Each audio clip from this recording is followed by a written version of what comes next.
docentes puedan también acomodar el programa para disertar esta tarde. Bueno, como autoridad del colegio les quiero agradecer la participación, la inscripción en estas jornadas que se han realizado justamente gracias al departamento académico que lleva adelante aquí el doctor y consejero de la magistratura Eduardo Sepúlveda, quien justamente para comentar cuáles son las actividades que se van a llevar a cabo hacia adelante, le vamos a dar la palabra para que les informe cuáles son las actividades a desarrollar en lo que viene, digamos, de este año y lo que tenemos programado hacia adelante. Bueno, muchas gracias. Comentarles brevemente que en referencia a esta actividad, en principio teníamos previsto hacer un curso para 40 personas.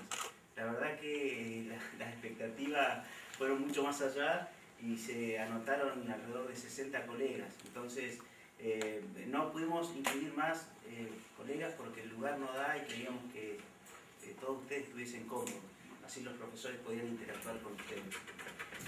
La idea nuestra desde el colegio es, además, ¿no?, de tener la principal función de administrar la matrícula, es contribuir a la capacitación de los colegas, principalmente en aspectos que tienen que ver con esta nueva implementación del Código Civil.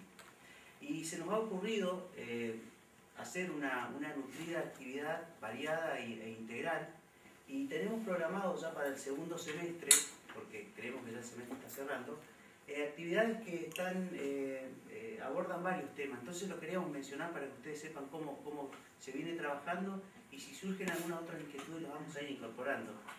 Tenemos prevista hacer una jornada de capacitación en arbitraje, organizada por el Instituto de Mediación, con la doctora Levenson, no sé si lo escribí bien. Tenemos también previsto llevar adelante con un título que se llama El Código Civil en Acción, ¿sí?, que en esto el doctor Marcelo Iñiguez nos ha facilitado la conexión con los docentes, en hacer cursos referidos a obligaciones, contratos también y sucesiones, darle otro abordaje también en algunos temas distintos tal vez a los que vamos a ver hoy. Y van a venir los doctores Carlos Costa, Carlos Fernández, Mariana Iglesias y Pablo Lorenzetti. También tenemos previsto ver temas de derecho público municipal, y en esa ocasión vamos a traer en una conferencia al doctor Antonio María Hernández para abordar temas de derecho tributario municipal, cómo está hoy la jurisprudencia de la Corte, cual nos parece interesante. También vamos a llevar adelante lo que nosotros vamos a denominar el ciclo de conferencias de grandes autores. Y entre ellos, bueno, vamos a convocar al doctor, entre tantos, ¿no?, al doctor Camínquer, Falcón, Rojas, el doctor Pairano, el doctor Miguel Piedecasas, que nos va a dar el tema daños. Los otros que mencioné, vamos a tratar el tema de tutela preventiva, prueba, activismo judicial, etcétera, etcétera. Y por último, se va a llevar adelante para los abogados que recién comienzan a transitar en la profesión, el taller anual de jóvenes abogados, que ese lo vamos a poner en funcionamiento a partir de agosto. Y por último, vamos a reeditar la segunda edición del curso de argumentación jurídica, que fue un éxito. Entonces, a pedido de colegas que no se pudieron anotar, se va a volver a repetir. Entonces, bueno, a título informativo, queríamos comentarle en qué es lo que estamos trabajando y qué se va a llevar adelante. Así que, disculpen por el momento que le... Así que ahora es su tiempo. Bien. Bueno, para cerrar, creo que los comentarios que ha hecho Eduardo Sepúlveda me eximen de, digamos, dar mayores detalles de cuál es el ímpetu que tenemos como conducción del Colegio de Abogados en aras justamente de profundizar el conocimiento en el derecho y sus distintas ramas. Hoy nos toca justamente esta cuestión que es muy novedosa y tiene que ver con lo que han sido las modificaciones que se han producido en el Código Civil y Comercial en lo que es la materia propiamente dicha del derecho de familia y de sucesiones. Un tema que hablábamos recién con los profesores, invita también a hacer una actividad, y que esperamos hacerlo a futuro, que tenga que ver con los aspectos procesales, que si bien se abordarán en la charla de hoy, creo que invitan a hacer un curso profundizado sobre ese aspecto, y seguramente estaremos trabajando para ello, para que todas esas cuestiones novedosas que hoy el Código de fondo trae en relación a lo que son aspectos procesales propiamente dicho, puedan ser abordados en profundidad en un curso con docentes de la talla de ellos, a quienes me han limitado para dar sus currículos porque son bastante amplios, pero bueno, no les olvidan, hay que hacer la presentación correspondiente y así los dejamos ya con ellos. Les voy a leer brevemente, voy a tratar de ser breve en lo que tiene que ver con el currículum de ambos. El doctor, y a quien agradecemos, obviamente, especialmente porque para estar hoy aquí han tenido que amanecer muy temprano con motivo de los vuelos y los horarios que tenemos para venir desde Buenos Aires, así que bueno, es una oportunidad para aprovecharlos y tener digamos justamente las preguntas ahí preparadas para hacerles en la oportunidad correspondiente. El doctor Claudio Belucio es abogado egresado de la Universidad de El Salvador y es especialista en Derecho de Familia. Es autor de más de 30 libros y de diversas obras en coautoría. Me ha pedido que no nombre todas las universidades en las cuales diserta o es docente invitado de posgrado en el área que hoy nos convoca, pero solamente para referirlas, ha impartido clases en la Universidad Nacional de La Plata, en la Universidad Católica Argentina y sus distintas sedes, como la de Rosario, la de Paraná, y asimismo también en la Universidad de Morón y en la Universidad Nacional de Rosario, y en la Universidad de Buenos Aires. El doctor Néstor Eliseo Solari es doctor en Derecho por la Universidad de Buenos Aires en el año 2009, es especialista en orientación jurística en el año 1987, es profesor titular, luego de haber sido adjunto y profesor de cargo de cátedra de Derecho de Familia y Sucesiones en la Facultad de Derecho de la UBA, por concurso obviamente, y es ex profesor titular de Familia y Sucesiones en la Universidad del Sur. Por supuesto, profesor del área de posgrado, de especialización en Derecho de Familia en la Universidad de Buenos Aires y en la Universidad Nacional de La Plata. Con esta somera síntesis, pero que no deja de ser, digamos, amplia, los dejamos entonces con ellos y les agradecemos la presencia. Muchas gracias.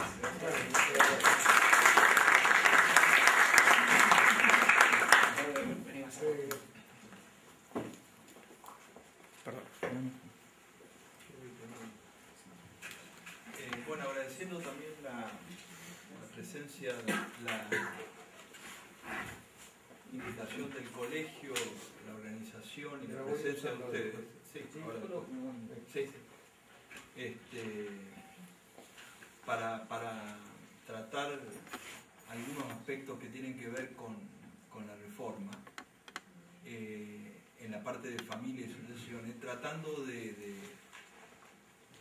hacer hincapié en algunos ejes fundamentales, en algunos temas, y para ello, en primer lugar, vamos a empezar con una de las instituciones que ha sido en algunos aspectos modificado sustancialmente, como lo es el matrimonio, y en particular con un cambio que ha sido esencial en matrimonio.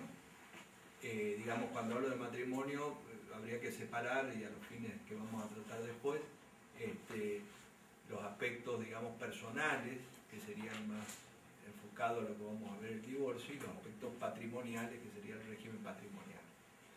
En el tema, digo, del matrimonio, en el año 2010 ha habido una reforma esencial en el derecho argentino, como ustedes saben, mediante el dictado de la ley 26.618 de matrimonio de personas del mismo sexo, que modifica una estructura fundamental del matrimonio, hasta ese momento vigente, que era la diversidad de sexo. En ese sentido, la institución matrimonial ha tenido un cambio sustancial, el más importante, con esa ley, porque suprime la diversidad de sexo, y en ese sentido en la Argentina, a partir del 2010, es posible la celebración del matrimonio por parte de personas del mismo sexo. El nuevo Código Civil y Comercial, en la parte de los efectos personales y en punto al divorcio, ha producido otra reforma sustancial en relación al régimen anterior, porque hasta el 2015, hasta la vigencia del viejo código, con su sucesiva reforma, el sistema estaba basado en lo que se llama el divorcio con causa. Aclarando que recién en 1987 se introdujo en el derecho argentino el divorcio vincular. Y en ese sentido, tanto la separación personal como el divorcio estaban basados en un sistema de divorcio con causa. El divorcio con causa podía ser por las llamadas causales objetivas o subjetivas. En realidad no hay que confundir el divorcio con causa, que a veces se lo confunde con el divorcio con culpa.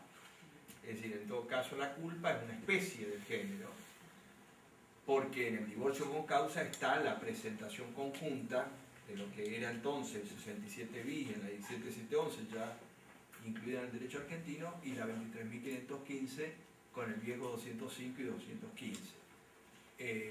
Que eran las denominadas, entre otras, causales objetivas. Pero tanto las causales llamadas objetivas como subjetivas estaban inscritas en un sistema de divorcio con causa. El cambio sustancial en el nuevo código radica justamente el abandono del sistema del divorcio con causa por un sistema de divorcio sin causa o divorcio incausado. Y acá aparece un elemento que es o ha sido un eje de la reforma en las distintas instituciones del derecho civil y comercial, que es la autonomía de la voluntad. Digo, acá aparece porque justamente en este sistema de divorcio sin causa o incausado,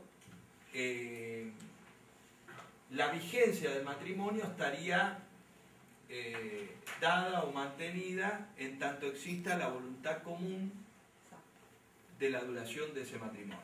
Por lo tanto, basta con que unilateralmente o de común acuerdo uno de los cónyuges ya no quiera estar casado para poder pedir el divorcio. Fíjense que acá la autonomía de la voluntad es importante porque en este divorcio incausado, porque bastaría esa sola voluntad. Y ahí se ve la incidencia en este tema de la autonomía de la voluntad como un eje de la reforma. Por lo tanto, hasta ese momento el divorcio era una concesión del Estado, en la cual yo, el matrimonio, debía alegar y probar las causas o razones que establecía la ley, para que eventualmente el Estado me diera el divorcio si se probaban esas causales y esos hechos que estaba previsto en la ley. Ahora, el divorcio sería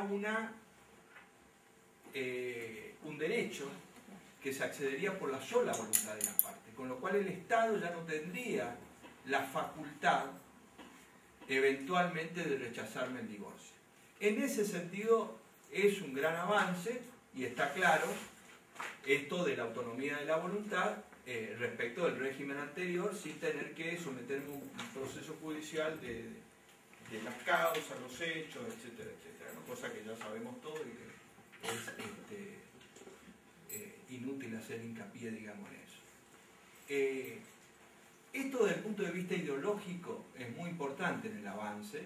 Uno puede estar de acuerdo o en desacuerdo, porque obviamente hay muchos que están de acuerdo con un divorcio con causa, pero más allá de esa discusión ideológica, que siempre es válida, obviamente, para los que estamos de acuerdo con un divorcio sin causa o incausado, está claro que en este sentido la reforma ha sido esencial o sustancial, poniendo como incidencia la autonomía de la voluntad como determinante. Incluso, a diferencia, por ejemplo, del derecho español, no hay tampoco plazos, porque en otras legislaciones que hay divorcio incausado establecen un plazo mínimo de duración del matrimonio para recién poder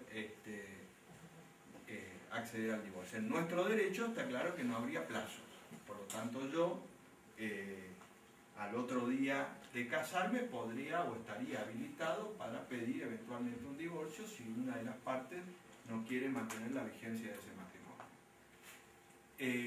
Acá estaríamos claramente en un cambio sustancial respecto al régimen anterior. Por eso digo, más allá de la discusión teórica o ideológica de los sistemas. Pero lo cierto es que estamos en este sistema y en este sentido el cambio ha sido sustancial. Ahora, cuando nosotros nos vamos al procedimiento, digo el mismo procedimiento que establece siempre el Código de Fondo, para acceder al divorcio, vamos a ver que el avance no es tanto como en teoría parece. Digo en teoría parece porque desde la vigencia de lo que fue el proyecto del Código hasta hoy, la transmisión de la reforma en este punto ha sido, en realidad, hoy me caso y mañana me puedo divorciar. ¿No es cierto? Porque no hay plazo, porque no hay causa, que desde el punto de vista teórico es válido y estamos totalmente de acuerdo. Ahora, en primer lugar, el divorcio es incausado y basta por la sola voluntad. Pero cuando yo me voy a la aplicación práctica, es decir, para acceder al divorcio, yo me casé hoy y mañana me quiero divorciar, unilateralmente o de común acuerdo, es indistinto.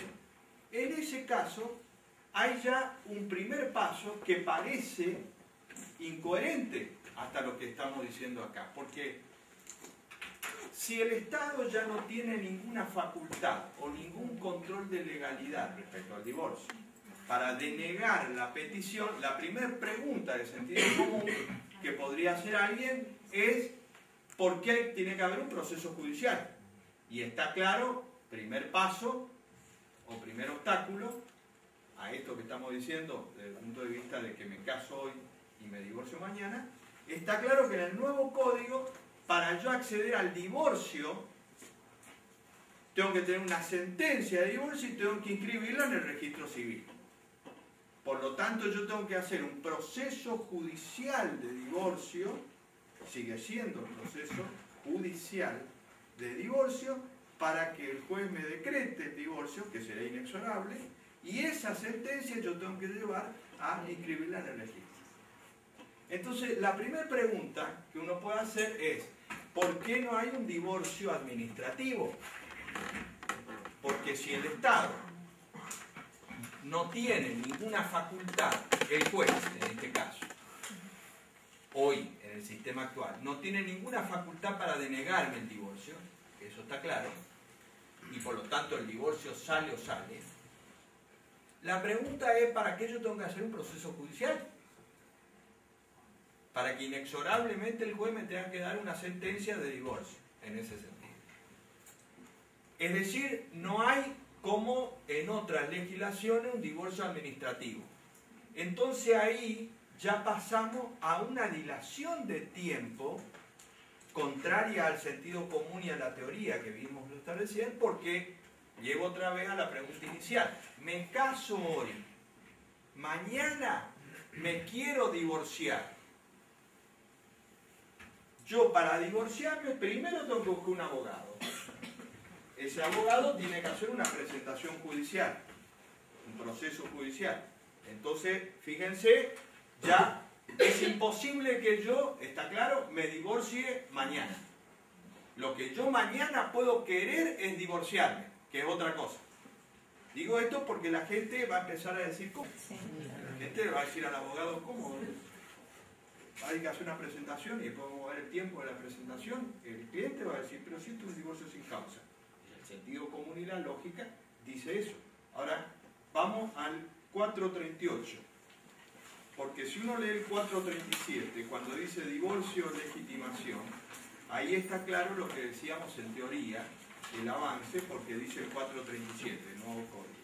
El divorcio se decreta judicialmente a petición de ambos o de uno solo de los códigos.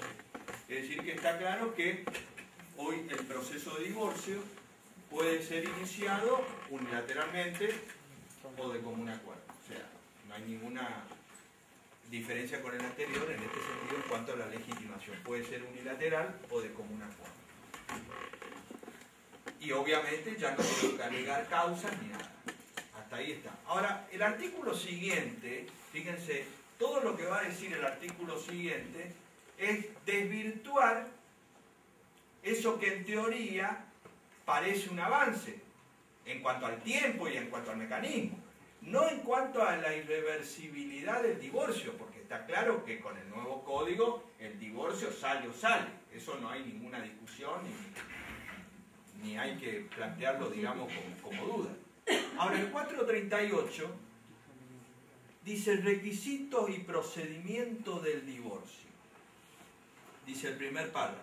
Toda petición de divorcio, o sea, fuera unilateral o de común acuerdo, debe ser acompañada de una propuesta que regule los efectos derivados de este. Punto y coma. Dice, la omisión de la propuesta impide dar trámite a la petición. Es decir, yo quiero el divorcio. Mi objetivo es el divorcio. Entonces el abogado, en la presentación, en la demanda, en la presentación, está obligado, porque dice debe, acompañar una propuesta reguladora respecto de todos los efectos que tienen que ver con ese matrimonio. Entonces viene el cliente y me dice, yo me quiero divorciar, porque el divorcio es sin causa. Y además yo vi por la televisión que me caso hoy y me divorcio mañana. Sí, yo me quiero divorciar. Entonces el abogado hoy dice, ¿dónde vive? La sede del hogar conyugal. ¿De quién es? De mi marido. Muy bien. ¿Usted tiene hijos? Sí, tenemos 3 hijos. ¿Tiene bienes gananciales? Sí, tengo bienes gananciales. Bueno, respecto de todas y cada una de estas cuestiones, hagan una propuesta. No, doctor, dice, pero yo me quiero divorciar. Sí, pero usted me tiene que hacer toda esta propuesta. ¿Y qué tiene que ver todo esto? No, sí, yo para la presentación judicial. Porque la última parte dice que si no se presenta esto, no hace lugar y por lo tanto una condición de admisibilidad de la demanda, está claro. Entonces, yo lo que quiero es el divorcio. Yo para pedir acceder, el acceso a la justicia, para que a mí el Estado me dé el divorcio, miren todo lo que estamos ya involucrando, que es un divorcio sin causa, yo tengo que hacer toda esta propuesta reguladora, sobre todo esto de fe. Entonces la persona va a ir a hacer toda esa propuesta, bueno, va a hacer toda esta noche, pues yo mañana a la mañana le voy a llevar la. Además tiene que acompañar la documentación.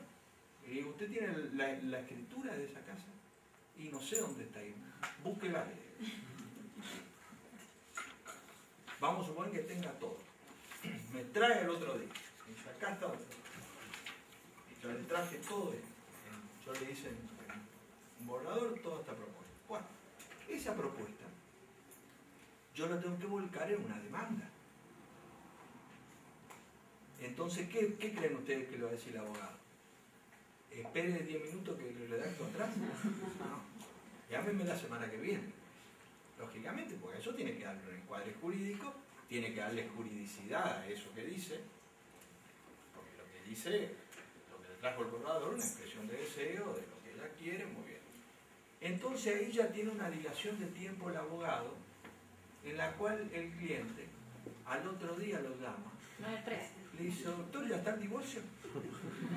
No, mire, estoy haciendo la demanda. Dice, el cliente va a decir, este no le dio el código. Este abogado está con el viejo código. Probablemente, porque el sentido común dirá eso. Yo hago esa demanda, me apuro, etcétera. Viene, firma, etcétera. Presentamos, y eso tiene que ir a sorteo. Y cuando llega el juzgado tiene que hacer traslado. A la semana me llama el cliente y me dice, doctor, ¿y esto cómo va? Y sí, ahora ya está presentado. Dice, pero ¿y salió el divorcio? No, déjale traslado. Y entonces sigo. Dice, si el divorcio es peticionado por uno solo de los cónyuges, el otro puede ofrecer una propuesta reguladora distinta.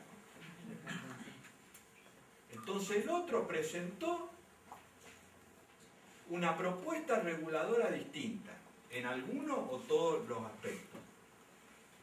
Dice el 438, al momento de formular las propuestas, las partes deben acompañar los elementos en que se fundan.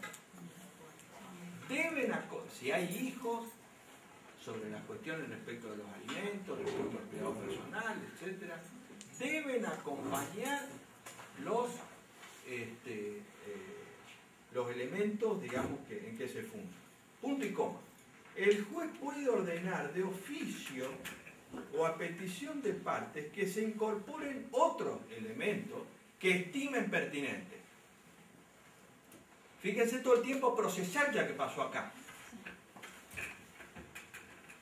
Hasta que lleguemos a todo esto. Esto no es de un día para otro. Entonces uno le dice, bueno, pero ¿dónde está el divorcio express? La realidad es que en los primeros años se va a ver claramente esta situación, porque el procedimiento establecido, que es un poco lo que quiero hacer hincapié, no condice con lo sustancial que dijimos al principio. O sea, lo que es un avance desde el punto de vista teórico, del divorcio sin causa, etc. Yo establezco un procedimiento para acceder a eso, que hay una dilación de tiempo. Fíjense que dice, las propuestas deben ser evaluadas por el juez. Las propuestas, se refiere a los efectos del divorcio. Debiendo convocar a los cónyuges a una audiencia. Estamos en el peor de los mundos. Estamos en un divorcio con causa en cuanto al procedimiento. O sea, lo único que estamos seguros es que el divorcio va a salir. Pero fíjense todas las instancias que yo tengo obligatoriamente y de orden público que atravesar para pedir algo que el ciudadano quiere pedir, que es el divorcio, solamente.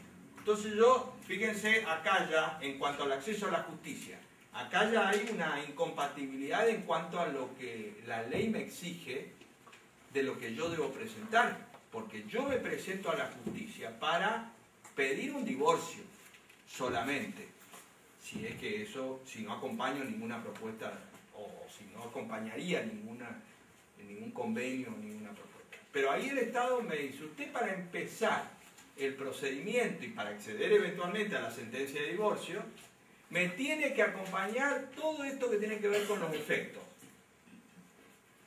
Si no me acompaña todos estos efectos, entonces no se hace lugar a la demanda. Ahí ya me está conectando la causa con los efectos, que son dos cosas distintas. Que desde el punto de vista procesal es importante porque me dilata todo un procedimiento.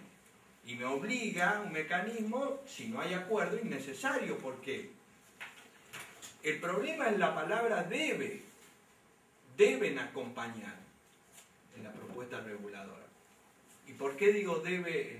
El problema es la palabra debe. Porque en realidad, fíjense que el viejo 236, de presentación conjunta, en el viejo código, el divorcio por presentación conjunta, el 236 decía los cónyuges en presentación conjunta pueden acompañar convenios respecto de las cuestiones como sería lo que hoy es el convenio regulador. Es decir, que en el viejo código, yo, un divorcio con causa estamos hablando, yo podía presentarme con mi cónyuge a peticionar el divorcio por presentación conjunta y estar en desacuerdo sobre todas las cuestiones y no estar obligado a introducirla en el proceso de divorcio. Es decir, yo podía ir al proceso diciendo, nosotros en presentación conjunta, por el 205 o 215, según sea separación o divorcio antes, lo que venimos a peticionar acá es el divorcio. Listo. Si no acompañamos acuerdo en el viejo, es porque no hay acuerdo, lógicamente. Entonces, solamente se debatía el tema del divorcio. O, en su caso, la separación personal. Acá yo estoy obligado a acompañar estos acuerdos. Obligado. En un sistema de divorcio sin causa. O sea, retrocedimos. Porque en un procedimiento donde debía ser más engorroso porque era con causa, la ley separaba las causas de los efectos. En el nuevo, no hay causa, pero conecta con los efectos en cuanto a la presentación. No que yo tengo que acordar, eso está claro, porque la persistencia del desacuerdo no evita el dictado de la sentencia de divorcio. Lo que yo estoy obligado es llevar una propuesta reguladora o un convenio regulador respecto de los efectos al procedimiento o al proceso de divorcio. fíjense que dice el tercer párrafo: en ningún caso el desacuerdo en el convenio suspende el dictado de la sentencia de divorcio. Entonces la ley lo que dice es que el divorcio, obviamente, va a salir independientemente del acuerdo o el desacuerdo. Al decir eso, uno puede decir, bueno, el mejor escenario sería que el juez, en el primer proveído, me decrete el divorcio, si yo cumplí con todos estos mecanismos de presentación, de los efectos, etc. Incluso antes de la audiencia, de fijar la audiencia, porque la audiencia va a ser sobre los efectos del divorcio. ¿Cuál es la práctica de hoy de muchos juzgados? Que desvirtúa todo el sistema, pero es de sentido común. Hay muchos jueces que dicen, no, yo la sentencia de divorcio la decreto en la audiencia, o después de la audiencia, porque si decreto antes no vienen a la audiencia. Tiene razón, porque digamos, si yo decreto el divorcio y fijo la audiencia, viene un nuevo problema procesal, que difiero hoy la jurisprudencia y hago la pregunta, convoco a la audiencia, no van las partes, o una de las partes, ¿qué hace? Algunos juzgados dice se cumplió con esta etapa y se sigue adelante. Y otro juzgado dice se vuelve a convocar otra audiencia. Entonces va a depender si yo caigo en este juzgado o en este juzgado. Estamos hablando de un divorcio sin causa. Fíjense en el lío que nos metimos.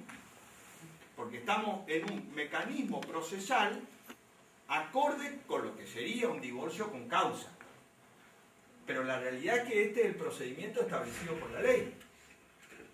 Con lo cual, en el mejor de los casos me puede dictar el primer proveído. Pero si hay muchos desacuerdos y se fijó una audiencia, lo más probable es que postergue la audiencia.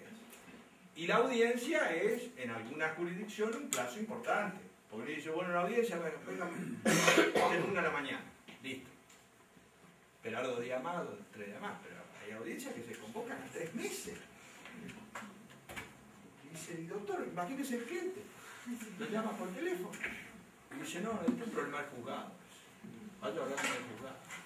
Claro, o sea, ¿cómo le explico yo racionalmente a una persona que el divorcio es sin causa, como es sin causa, que yo tengo que transitar por todo esto desde el punto de vista procesal?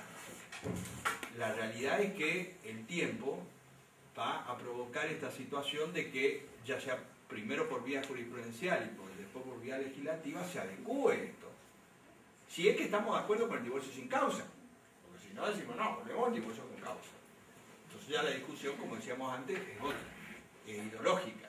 Todo esto sí. Está notificado. ¿Qué pasa cuando no lo podemos notificar a la otra Bueno, parte? ese es otro problema que ni me quiero meter en ese tema porque ahí podemos estar 10 años que ya hay juzgados y peor en departamentos judiciales donde tienen, por ejemplo, tribunales de familia, 3 o 4 o 5 tribunales.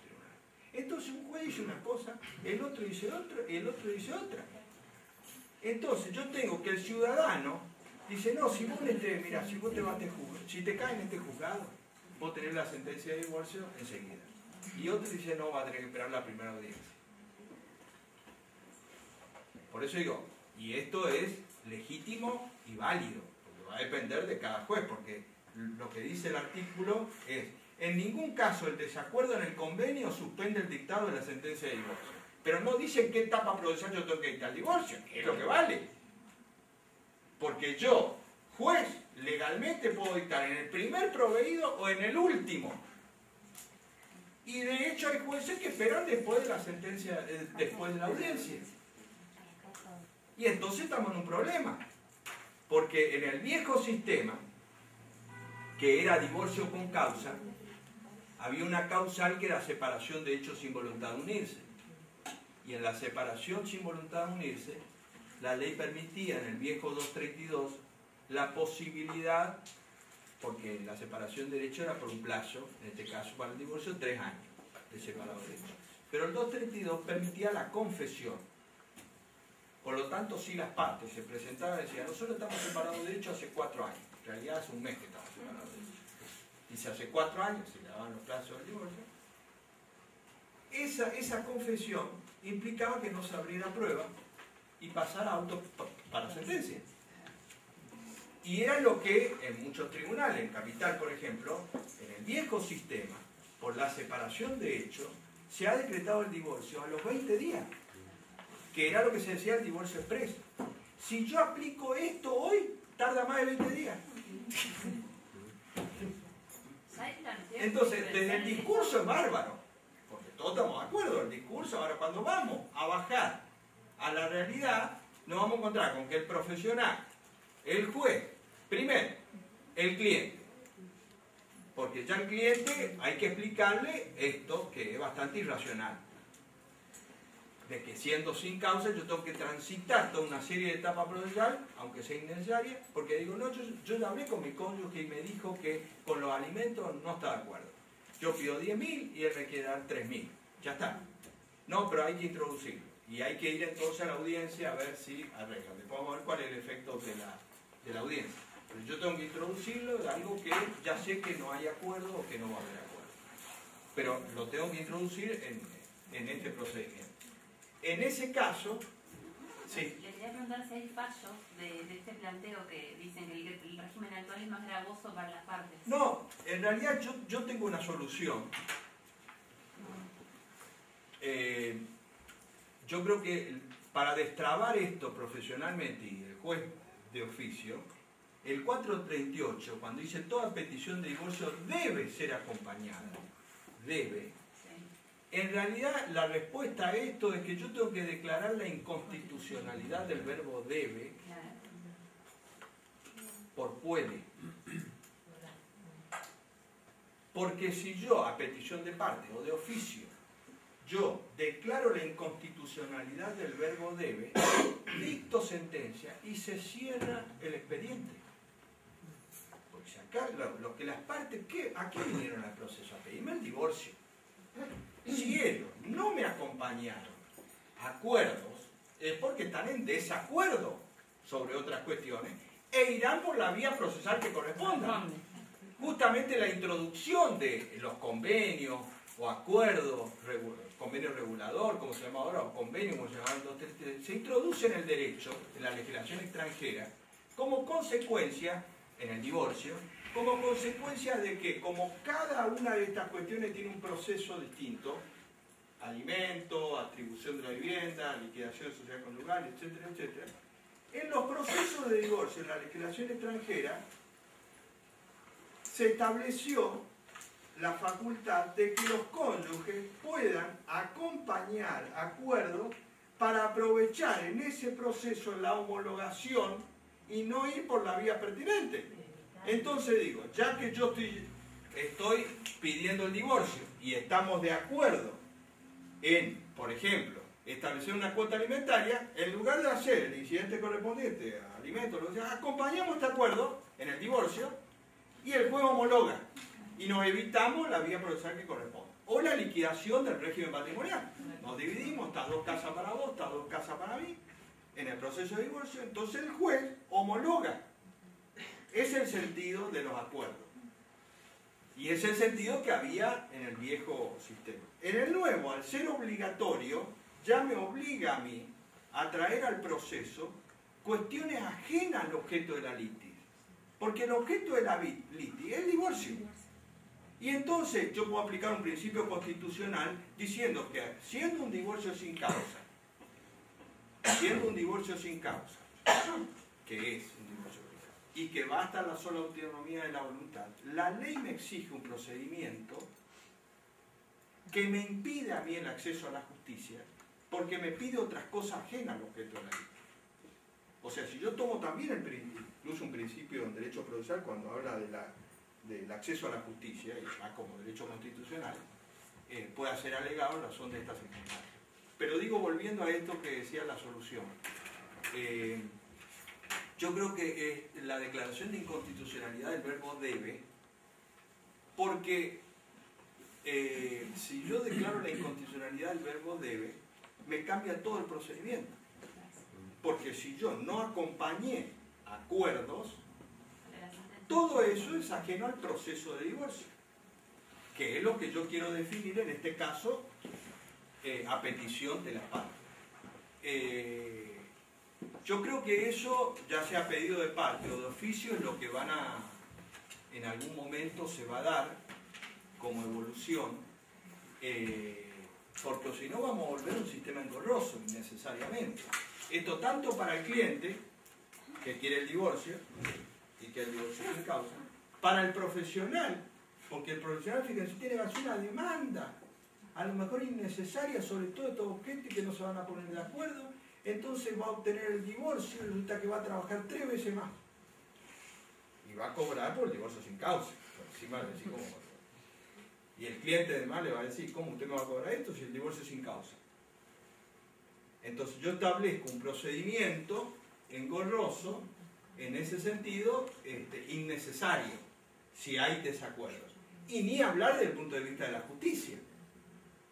Ni hablar desde el punto de vista de la justicia. Si los jueces están saturados de expedientes judiciales, la pregunta es, en el estado actual de un divorcio sin causa, ¿para qué tiene que haber un expediente judicial en el cual el juez inexorablemente no tiene ningún control de legalidad sobre el divorcio y por lo tanto está obligado a decretar el divorcio? Entonces, iniciar todo un procedimiento para que yo dicte una sentencia en el momento oportuno, etcétera, algo que ya está dicho, no favorece a nadie. Ahora, eso puede tardar un poco y de hecho se ha dado hoy algunas situaciones que desvirtúan esto que dice la ley o convalidan esto que está mal, esto del verbo debe, porque fíjense que yo recuerdo en una jornada, le preguntaron a Lorenzetti, dice, dice el 438, ¿por qué dice debe? Dice, es un divorcio sin causa. Entonces Lorenzetti dice, no, acá donde dice debe hay que interpretar puede. Ah, pero entonces está mal. Imagínense si un juez, ya sería un caos total. Que yo juez diga, no, acá donde dice blanco es negro. Y sería el acto del rey. Con lo cual, digo eso porque al decir eso, lo que está diciendo, esto está mal. Ahora, el problema es lo que nosotros tenemos que buscar hoy, es la vía legal de remover esto. La realidad es que el verbo dice debe. Por más que me guste que diga puede, dice debe. Entonces, la vía, no encuentro otra medida en este caso que es más fácil declarar la inconstitucionalidad. Porque además la declaración de inconstitucionalidad del verbo debe es acorde con la lógica de un divorcio sin causa. Si uno lo analiza eso, no es controvertir el sistema, al contrario, es garantizar procesalmente y estar acorde con un sistema de divorcio sin causa. Eso quizá uno tarde un poco en el tiempo, porque ahora algunos jueces lo que ya hicieron, en algunas jurisdicciones, decir, bueno, por ejemplo, el régimen patrimonial, en la propuesta. Dice, algunos jueces, ahí también viene el disenso, porque algunos jueces dicen, no, a mí sí en la propuesta, me dicen cualquier cosa, yo sigo adelante. O, si me dicen que ellos van a liquidar extrajudicialmente y que no hacen ninguna propuesta, lo tomo como propuesta, que en realidad no es ninguna propuesta. Porque si la ley exige la propuesta, que tiene que ser una propuesta. Porque si yo no acompaño una propuesta, porque lo voy a liquidar extrajudicialmente, el sentido común dice eso. Ahora, lo que pasa es que hay un juez que me dice, por otro lado, me dice, no, está aplicando la ley. Me dice, si no me hace una propuesta seria, yo rechazo. Entonces vamos a tener un juzgado donde dice, no, vos a este juez le decís cualquier cosa y pasa. Al otro dice, no, otro tenés que hacer una propuesta más o menos seria. ¿Cómo sé yo si me cae en un juzgado o me cae en otro? Y ahí empezamos otra vez con toda la discusión en un divorcio sin causa. Es decir, nos metemos en un... Por eso digo, hay que tratar de salir lo antes posible de este lío, porque después cuando estén todos los criterios jurisprudenciales va a ser más difícil para un abogado un divorcio que otro proceso. Lo que pasa también que el tema de los jueces, a ver, a mí me ha pasado de llegar a un divorcio con un acuerdo, ¿sí? Formado por las partes, divino, ¿sí? Que lo único que se requería era la homologación, y nos dijeron, No. No nos permitieron introducir, ante escribano público, no nos permitieron introducir el convenio. Por ende tuvimos que desglosar, tenemos 25.000 procesos, que si el acuerdo se hubiese firmado, ¿sí?, las partes hubiesen terminado todo este tipo de conflictos. Sí, pero por y eso ahora digo, estamos con escritos por todos lados. Por eso digo, yo creo que la forma de destrabar esto es la declaración de inconstitucionalidad. Es cierto, a mí un juez de la provincia de Buenos Aires, me dijo, doctor, si yo decreto la inconstitucionalidad se va a enojar Lorenzetti, porque estuvo en el proyecto. Bueno, le digo, pero la Constitución está por encima de Lorenzetti. Porque si empezamos con este tema, se va a enojar uno, se va a enojar otro, estamos en un problema. Además, el razonamiento es lógico el que estoy diciendo, no es que dice, el loquito este dice cualquier cosa. Y esto es lo que va a terminar siendo por una vía u otra. Porque el problema, si no se declara la inconstitucionalidad, es esto de la subjetividad válida de cada juez. Entonces yo voy a tener un juzgado que me dice una cosa, un juzgado que me dice otra, y otro que me dice otra. Entonces el ciudadano va a depender si le cae en este juzgado o en este juzgado. Cuando que debiera ser el divorcio sin causa por la sola voluntad. Por eso digo que el tema es encontrar esta vía, sobre todo para el profesional, de plantear estas cuestiones, porque si entra en esta lógica, entra en un proceso judicial engorroso. Fíjense, la última parte del 438 dice, si existe estamos en la audiencia, si existe desacuerdo sobre los efectos del divorcio, o si el convenio regulador perjudica de modo manifiesto los intereses de los integrantes del grupo familiar, las cuestiones pendientes deben ser resueltas por el juez de conformidad con el procedimiento previsto en la ley local. Es decir, que el juez, la audiencia, no puede resolver nada.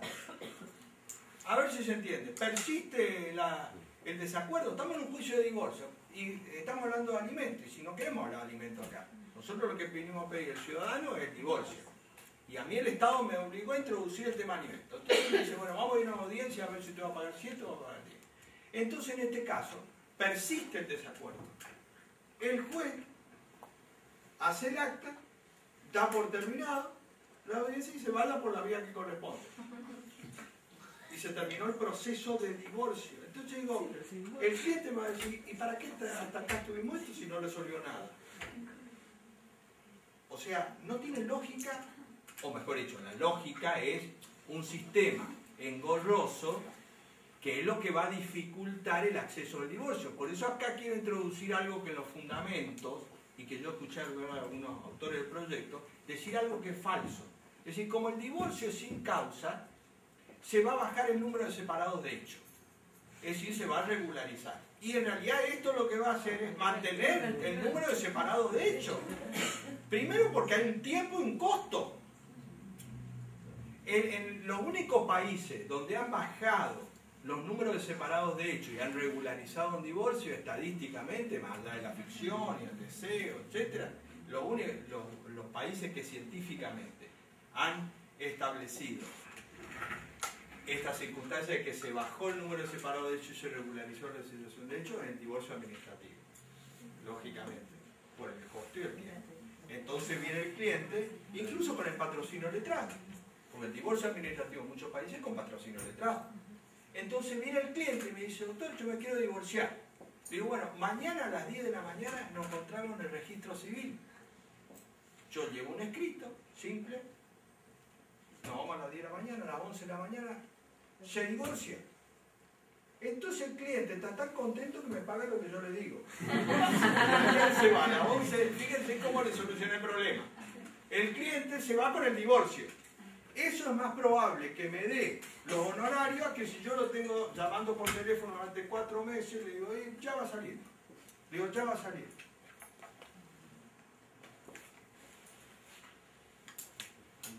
Entonces, el tema es, hoy hay un proceso judicial obligatorio que no podemos evitar. Bueno, entonces hagamos un procedimiento, o veamos cómo ese procedimiento judicial es lo más fácil posible. Entonces yo me presento al juez y le digo, yo quiero el divorcio. no acompaño ningún acuerdo porque persistimos en el desacuerdo de todas las cuestiones. Muy bien, entonces el juez decreta la inconstitucionalidad del verbo debe, dicta el divorcio, que es lo que vinieron a pedir acá, y se terminó, se cerró el expediente. Porque respecto de todas y cada una de las cuestiones, las otras, de efecto personal y patrimonial, tienen previsto un procedimiento. Si no pidieron acá, es porque no hay acuerdo. Y no perdieron ese derecho. Porque distinto sería si pierde ese derecho. En otro lío que nos vamos a meter con esto, que ya había sido pacificado el tema por la presentación conjunta, el patrocinio único. Ahora, si ustedes me preguntan, esto iría en contra del patrocinio único. Porque como es obligatorio la propuesta y el convenio, yo, abogado, ni loco me presento patrocinando a las dos partes, éticamente. Porque yo tengo que asesorar a uno y al otro. Como el procedimiento es obligatorio presentar una propuesta, ¿cómo ustedes se imaginan que un patrocinio único va a asesorar a las dos partes? Entonces, lo que antes habían avanzado muchas jurisdicciones, decir, no, vamos a la presentación conjunta, ¿no? Claro. Vamos al patrocinio único, etc. Ahora yo creo que vamos a ir hacia atrás, porque más de un juez ahora va a decir, no. Y si no lo dice un juez, me va a decir las partes. Porque después del divorcio, acá, yo tengo 6 meses para pedir la compensación económica. Entonces, a veces sí se entiende. Viene el marido y me dice, doctor, nosotros nos queremos divorciar con mi mujer, y yo le dije a mi mujer que esto sea más barato, más fácil, usted va a ser el abogado. Estamos totalmente de acuerdo con él. Muy bien. Entonces viene la mujer y me dice, ¿qué derechos tiene mi mujer? Me dice el marido. Y, de acuerdo a esta circunstancia, a ver, me hace la descripción y le digo, bueno, ella podría pedir una compensación económica porque ejerció un rol dentro del hogar, usted se dedicó a la profesión, etc. Y me dice, doctor, no le voy a decir esto a mi mujer. Lógico. Entonces, cuando venga la mujer, ¿usted cree que yo le voy a decir eso? Si el que me paga es el otro. Le debo decir. ¿Está claro? Sí, pero el tema es que a mí me garantice el sistema, o si no, vamos a entrar en digamos, en un voluntarismo que va a ser totalmente, digamos, librado a la voluntad de las partes. O yo le puedo haber dicho, no, si yo le informé. Y nunca le dije, o le dije más o menos, le dije, mire, usted puede pedir. Doctor, el debe lo tienen que interpretar como puede, en ese caso. Claro. Por eso yo le puedo decir, no, yo le dije que ella podía hacer dentro de los 6 meses. Eso va, por eso digo, yo abogado hoy no patrocinio a las partes ni loco en este procedimiento. Porque va a venir y me va a llamar por teléfono a los 2 años y me dice, doctor, usted cuando nos divorciamos, no me dijo eso, y yo voy a probar que usted es amigo de mi marido. El abogado del diablo. Claro. Y la realidad es esa. Y esa contradicción después va a tener problemas éticos. En todo ese problema nos metimos con este procedimiento. Entonces lo que tenemos que tratar es salir lo antes posible de esto. Porque además no conduce a nada, a donde conduce, es contrario al divorcio sin causa. O sea, la lógica dice todo al revés. Hay un fundamento que se suele dar, que yo creo que ya no se da más, cuando recién salió un proyecto, decía, bueno, fíjense, esto del debe. Entonces, con esto del debe, en lugar de decir esto está mal y hay que cambiarlo, se trataba de buscar la justificación. Y entonces un argumento que circuló mucho en la doctrina, siendo proyecto, un invento de Kemel Maher, fue el argumento, digamos, polla este proyecto, decir, no, el debe es por el interés de los hijos. Entonces acá habría una razón del orden público por la cual a los que se van a divorciar yo le podría pedir una propuesta reguladora respecto al convenio de cuidado personal por la responsabilidad parental, los alimentos. Bueno, vamos a suponer que es válido.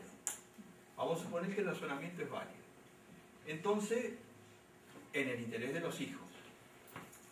Que el interés social o del Estado para transformar en un orden público diría, usted para divorciarse por la responsabilidad parental me tendría que presentar un plan de parentalidad, o de cuidado personal, de alimentos, etcétera, por el tema de los hijos. Bueno, vamos a tomarlo como válido.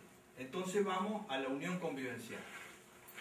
La unión convivencial puede ser registrada o no registrada, ¿no es cierto?, en el Código Nuevo. Vamos a suponer que yo recurra a la unión convivencial, de acuerdo al nuevo código, registrada. Entonces yo en lugar de casarme, opto con la persona que estoy y dice, no, vamos a registrarnos en unión convivencial. Nos vamos al registro civil, nos registramos en unión convivencial. Muy bien. Estamos 10 años casados, 10 años en unión convivencial y tenemos hijos. A los 10 años decimos, no, esto ya no va más. Tenemos 3 hijos. Esto ya no va más, queremos hacer cesar la unión convivencial.